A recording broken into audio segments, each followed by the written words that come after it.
remember Martin Prechtel writing about this, and he said the botanists would come down to his Mayan village that he lived in Guatemala, and they would ask questions like, "What does this plant do?"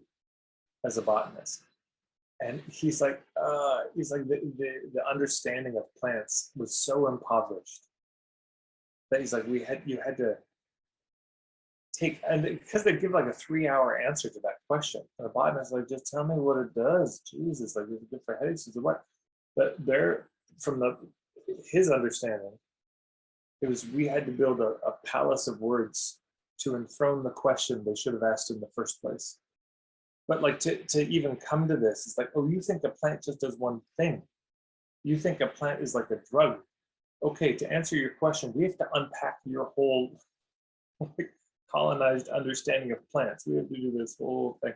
So in a way, a launch is a similar thing. You're building a palace to enthrone the offer.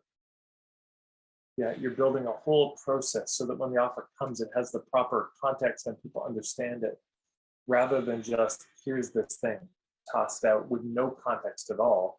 And why would people understand? So, if I was going to launch making sweaters, like I'm selling sweaters, I'm going to start knitting and selling them.